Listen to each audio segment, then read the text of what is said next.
여러분 안녕하세요. 오철 교수입니다. 이번 시간에는요, 미시경제 분석의 이제 마지막 시간이죠. 그 미시경제학의 새로운 영역이라고 제가 제목을 달았고요. 이 새로운 영역은 그 여러 분야가 있습니다만 이 시간에는 정보경제학을 중심으로 해서 좀 배워보는 시간을 갖도록 하겠습니다. 그 기본적인 전통적인 미시경제학에서요, 사실은 경제학의 영역들이 확대돼 왔습니다.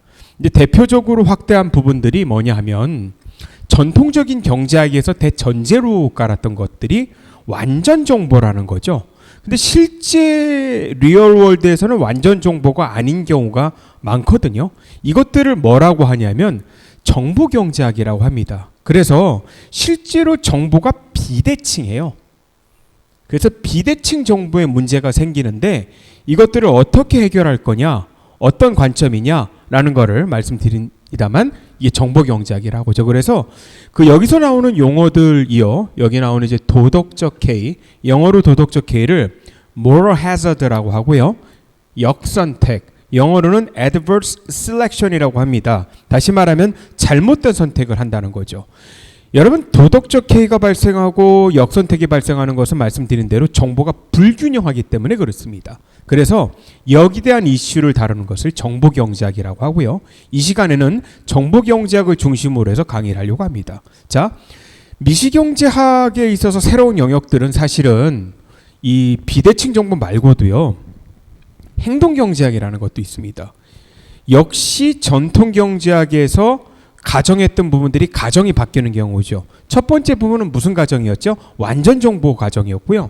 두 번째 경우는 뭐였냐면 사람들이 이성적으로 행동을 한다는 거거든요. 우리 rational thinking이라고 하잖아요. 이성적 행동인데 의외로 사람들의 행동을 관찰하면은 이성적이지 않은 행동들을 한다는 겁니다. 이게 바로 행동경제학이에요. 자, 또 다른 미시경제학의 새로운 분야 중에 하나가 계약이론입니다. 이것은 미시경제학을 다 배우고 사실은 계약이론의 대가가 2016년에 노벨경제학상을 받았던 올리버 하트란 분이세요. 하버드 경제학과 교수고요. 그 불완전 계약이론이라는 게 있습니다. 이것은 무엇이냐 하면 사실은 말씀드린 대로 경제학의 대전제라는 게 뭐 그 이성적으로 행동하고 완전 정보 하에서 계약을 쓴다는 거는 일어날 수 있는 모든 상황을 계약서에 다 반영한다고 생각을 하거든요. 근데 실제로 역시 리얼월드에서는요, 계약을 정말로 완벽하게 써도 그 계약서를 벗어나는 일들이 발생들을 하거든요. 그래서 대전제는 모든 계약은 불완전하다는 겁니다. 이게 계약 이론이에요. 여기에 대해서는 이 뒷 슬라이드에서 제가 자세히 그 강의를 하도록 하겠습니다. 그리고 세상이 점점 테크놀로지가 발전해 가죠. 그래서 요즘 몇 년 동안에 나오는 큰 그 등장됐던 용어 중에 하나가 여기 나오는 이제 4차 산업혁명입니다. 이 4차 산업혁명의 핵심은 여기 나오는 이제 이노베이션이죠. 그러면 이노베이션으로 경제를 견인할 수 있냐라고 하는 분야를 연구하는 경제학의 역시 새로운 영역 중에 하나가 슈페터 경제학이라는 겁니다. 이것을 소위 말해서 기술 경제학이라고 하죠. 이 슈페터 경제학에서 이 파생된 용어가 이 경제 추격론이라는 역시 새로운 학문 분야가 있습니다. 뭐 다 이제 그 사실은 외국 경제학자 이론이고요. 여기 나오는 이제 경제 추격론은 그 서울대 경제학부의 이근 교수님이 전 세계적인 대가십니다. 그래서 이제 이런 것들, 이런 것들이 이제 미시경제학의 새로운 영역들, 그리고 여기에 관련한 여러 이슈들을 이번 시간에 간략히 다뤄보려고 하고요. 아무래도 이 두 경우, 비대칭 정보와 행동경제학 이 두 분야에 포커스를 맞춰서 그 설명하도록 이렇게 하겠습니다. 왜냐하면 계약이론은 관련된 책이 있어서 따로 강의를 할 예정입니다. 자, 정보의 비대칭성이라고 그러죠. 영어로는 이것을 asymmetric information이라고 그래요. 여러분, symmetric이라는 게 이제 대칭적이라는 뜻이고요. 앞에 A라는 prefix 접두사를 붙여가지고 반대 뜻을 나타냅니다. 그래서 asymmetric information이라고 하면은 정보의 비대칭성입니다. 그 말씀드린 대로 거래 당사자들이요 완전 정보가 있는 경우가 없거든요. 정보가 실질적으로 대등하지 않은 경우가 대표적인 예로 도덕적 해이와 역선택인데 하나하나씩 설명을 하도록 하겠습니다. 자, 먼저요 도덕적 해이를 설명을 하는데 도덕적 해이에서 나오는 주 단어가 두 단어예요. principal, agent요. 그래서요 이 도덕적 해이라는 것을 설명하기 위해서는요 반드시 두 용어가 들어가야 됩니다. principal 그리고 agent. 이것을 번역을 principal 하면 교장 선생님이라는 뜻도 있죠. 물론 그죠? 주인이라고 번역을 하고요. 이걸 agent를 대리인이라고 번역을 합니다. 그래서 이 무슨 말이냐 하면은요. 여러분 그 주인 혹은 오너죠. 이 오너가 대리인을 쓸 때는 이 대리인이 여러분 참고로 이 둘은 계약 관계입니다. 계약 관계예요. 그래서 아까 말씀드린 계약 이론 있죠. 계약 이론도 사실은 이 principal agent problem이랑 굉장히 관련이 있어요. 둘이 계약 관계예요. 이렇게 계약을 해서 에이전트한테 말을 하죠. 내 대신 일을 잘해라고요. 근데 사실은 알고 보면 에이전트가 프린서플에 반해서 행동하는 경우가 굉장히 많다는 얘기죠. 여러분 이런 모든 것들이 발생하는 게 여기 나오는 핵심 용어인데 감추어진 행동 때문에 그렇습니다. 무슨 말이냐면 에이전트가 어떻게 행동하는지 프린서플이 잘 몰라요. 여러분 이 프린서플 에이전트 프로블럼이라고 그러죠. 이런 걸 이게 가장 많이 발생되고 연구되지는 주제 중에 하나가 경영학이나 경제학에서 이 관계예요. 주주와 CEO와의 관계죠. 여러분 회사의 주인은 주주죠. 소액주주도 주주 중에 하나입니다. 근데 이 CEO는 에이전트예요. 다시 말하면 주주의 이윤을 극대화하기 위해서 잘 경영을 해 대신 하는 건데 여러분 정보는 누가 더 많아요? 오히려 주주보다도 실제로 회사를 경영하는 CEO가 훨씬 많지. 이게 바로 감추어진 행동이에요. 다시 말하면 에이전트가 어떻게 행동하는지 프린서플이 감시가 잘 안 된다는 이거죠. 도덕적 해이는요. 대리인이 정직하고 성실하게 계약을 이행해야 되는데 이게 이행되는지 완벽하게 발생할 수 없기 때문에 에이전트는 프린서플의 의사에 반해서 마음대로 행동을 하죠. 이걸 우리는 도덕적 해이라고 합니다. 여러분 가끔 신문에서 공무원들이 이렇게 뭐 뇌물 받거나 뭐 이렇게 막 하면은 신문에서 뭐라고 그래요? 도덕적 해이라고 그러잖아요. 이거는 프린서플이 국민이고 에이전트가 공무원이라는 얘기입니다. 그러면 이 도덕적 해이는 어디서 발생하느냐? 수많은 데서 발생을 한다는 거죠. 왜냐하면 미국에 있는 거의 모든 상장회사에서 다 도덕적 해이가 발생한다는 거죠. 한국에도 당연히 월급쟁이 CEO가 있는 데는 도덕적 해이가 발생합니다. 그리고 공무원 사회에서도 도덕적 해이라는 게 발생한다는 거죠. 경제학에서 주제는 뭐냐면 이것들을 어떻게 해결할 수 있을까예요. 물론 언뜻 드는 생각이 이거죠. 감시하고 감독해야지. 근데 감독한다고 말을 잘 듣나요? 아니 몰래 이렇게 하면 어떡해. 문제는 뭐냐면 감시를 해도 정보가 에이전트가 더 많거든요. 어떡하지? 그래서요. 너 개판 치지 마 라고 높은 임금을 지급하기도 하고요.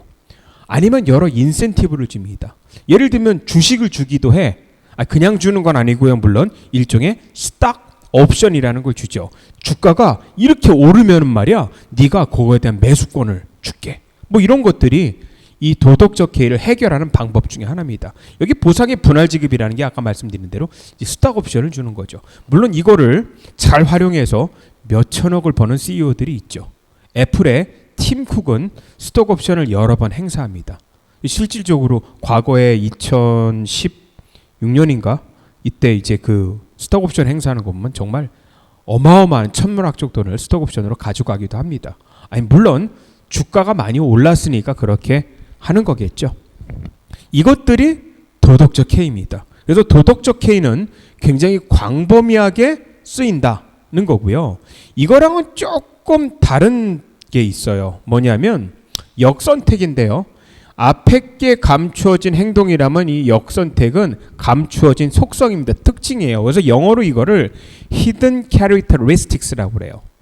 여러분 이 역선택은 잘못 선택한다는 건데 앞에 게 행동을 잘 모른다면 이 뒤에 거는 특징을 잘 모른다는 거예요.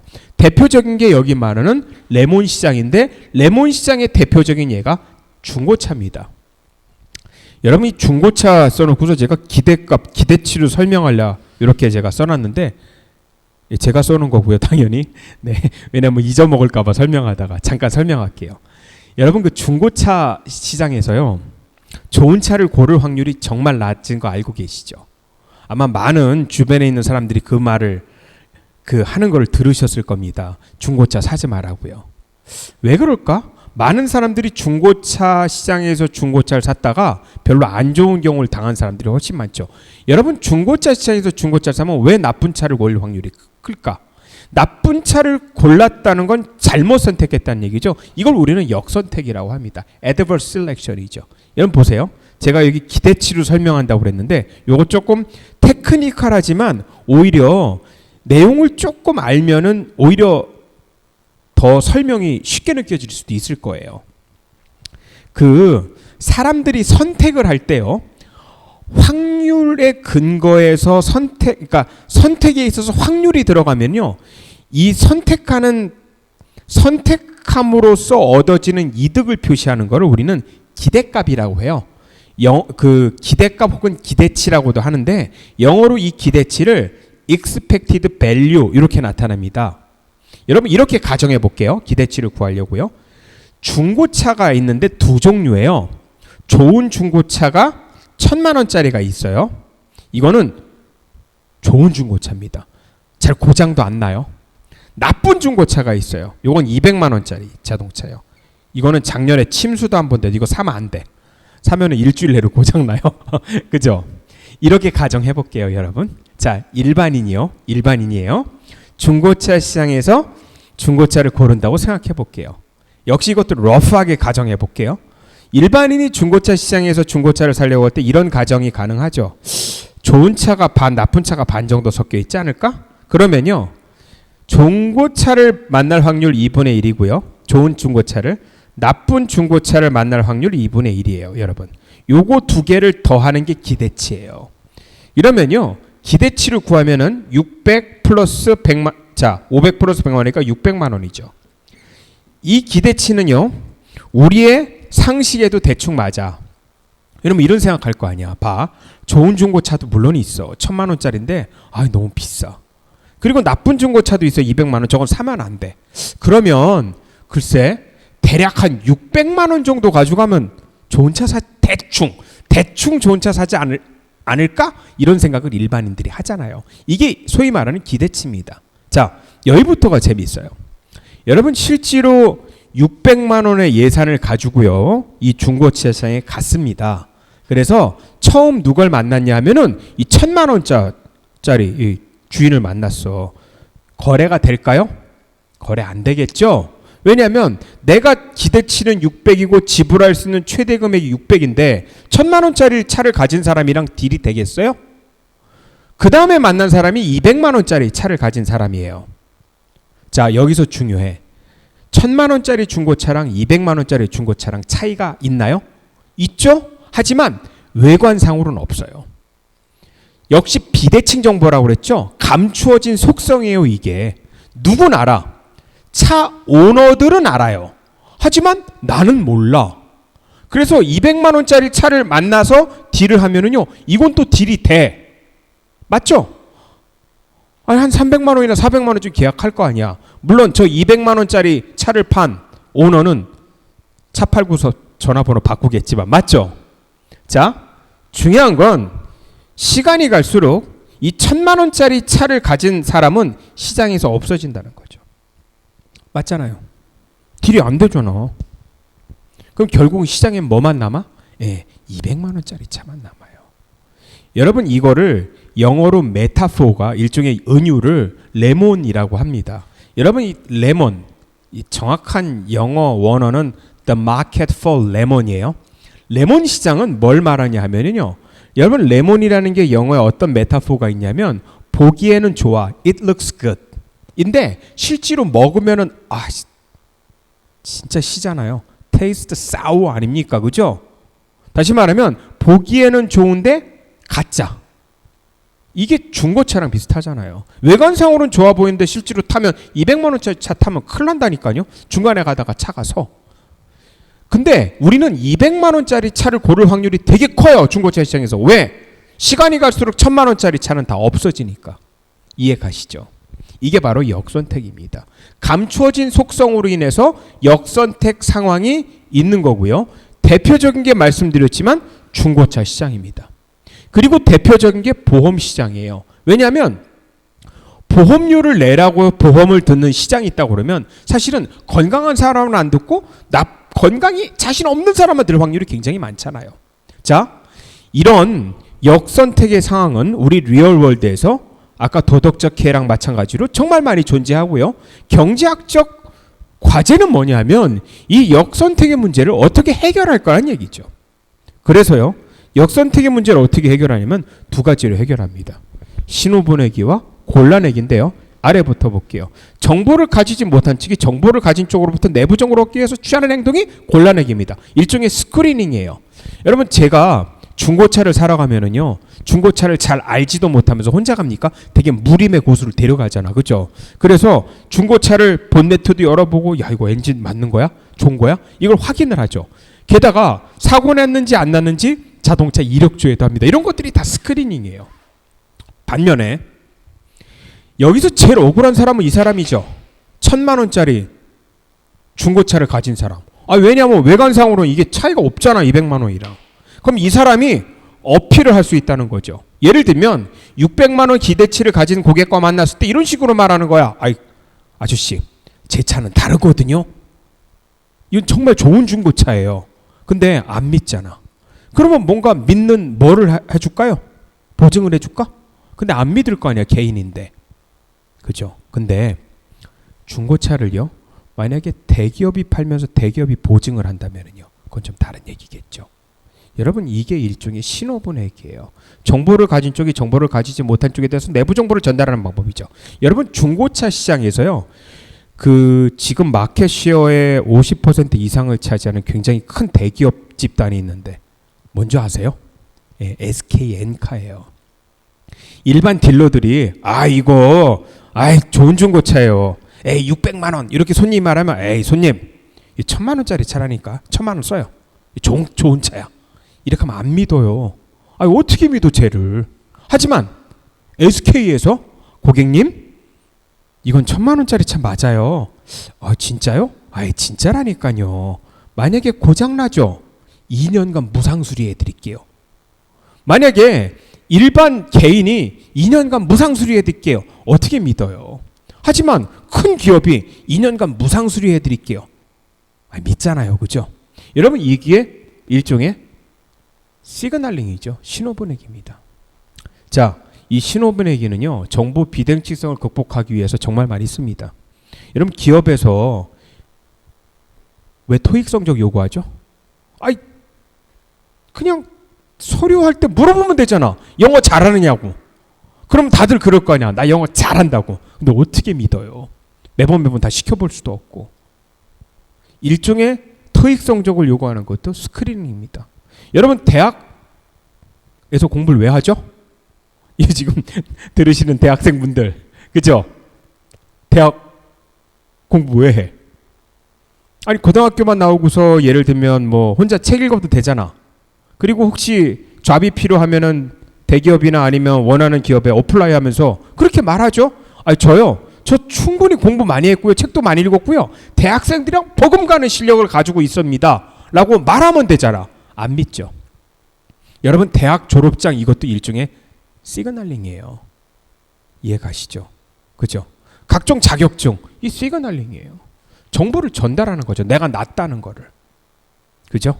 그래서 정보 비대칭성을 노력하기 위한 노력으로 말씀드린 대로 시그널링이나 스크린이나 이런 것들이 있다는 거죠. 대개요 이 정보 비대칭 상황은요 일종의 시장 실패예요. 왜냐하면 이렇게 정보 비대칭이 있으면 자원 배분이 제대로 안 되잖아요. 그래서 종종 어느 경우는요, 그 정부가 나서서 이것들을 해결해 주기를 원하는 경우도 있는데요. 실제로 그렇지 좋은 방법은 아니에요. 여러분, 정부 자체도 당연히 비효율적인 기관이고요. 그리고 정부가 민간에 비해서 더 많은 정보를 갖고 있다고 절대로 저는 생각하지 않습니다. 사실은요. 예, 그래서 오히려 일종의 시장 실패인데 정부가 개입해서 더 안 좋은 경우도 있다라는 말씀을 드립니다. 자, 그래서요, 우리 정보 경제학에 대해서 했고요. 그리고 아까 그 우리 경제학의 새로운 영역이 정보 경제학 말고 행동 경제학이라는 것도 있겠죠. 행동 경제학이라는 걸 물론 제가 한 학기 동안에 강의할 수도 있지만 그냥 간략히 여기서 설명을 할게요. 여러분, 아까 말씀드렸듯이 사람들을 보면은요, 이 의외로 합리적이지 않아요. 예를 좀 들어볼게요. 여기 나왔듯이 원래 사람들은 이성적으로 보면은 매몰 비용에 집착하면 안 되잖아. 근데 의외로 매몰 비용에 집착을 많이 해요. 여러분, 맞죠? 도박에서 돈을 잃었어. 그러면 내 손을 떠난 돈은 내 돈 아니잖아. 근데 은근히 많은 사람들이 그것을 본전이라고 생각하고 거기 되게 집착을 해요. 그리고 돈을 많이 잃고서 예를 들면 옆 친구가 집에 가자 그러면 화내죠. 야, 본전 찾고 가야지 그러는데, 본전 아니잖아요. 잃었으면 내 돈 아닌데 매몰비용 아니에요? 하지만 사람들은 그렇진 않다는 거죠. 갑자기 신정한 씨가 생각나는. 네.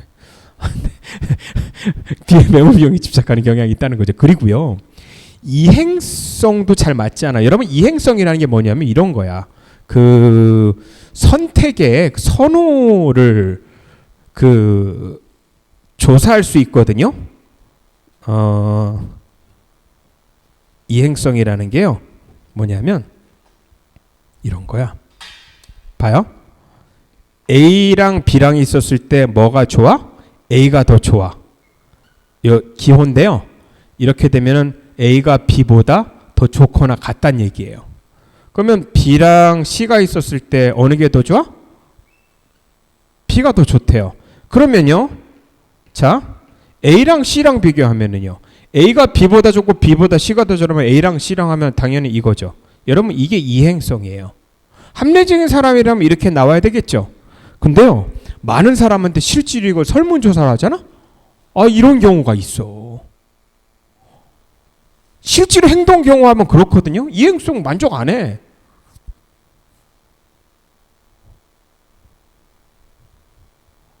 람보르기니가 좋아? 그랜저가 좋아? 람보르기니. 그랜저가 좋아? 모닝이 좋아? 그랜저.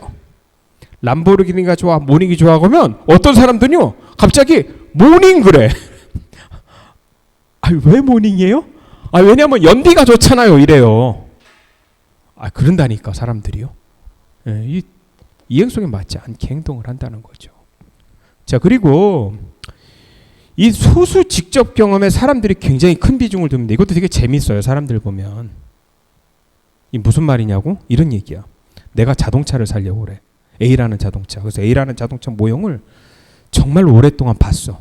그리고 마침 그 A라는 자동차 모형에 대해서 이 자동차 잡지를 보니까 마침 그게 설문조사가 있는 거야. 1000명의 소비자한테 조사해서 설문조사가 있고 대단히 만족해. 결정했어.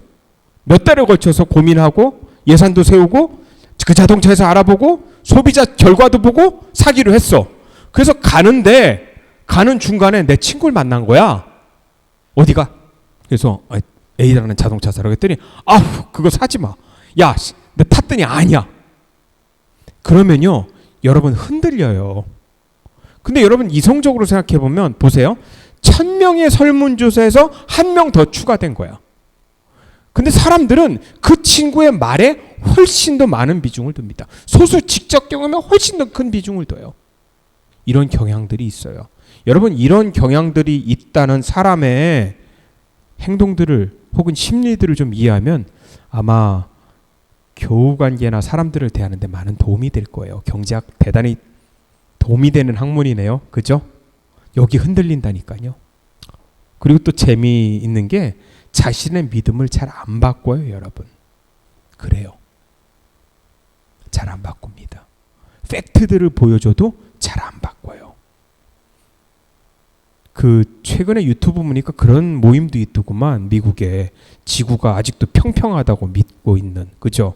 그래서 이렇게 지구 둥글거나 이렇게 그 다 음모라고 이렇게 생각하시는 분들도 있어요. 예, 그래서 이렇게 실험도 하고 그러거든요.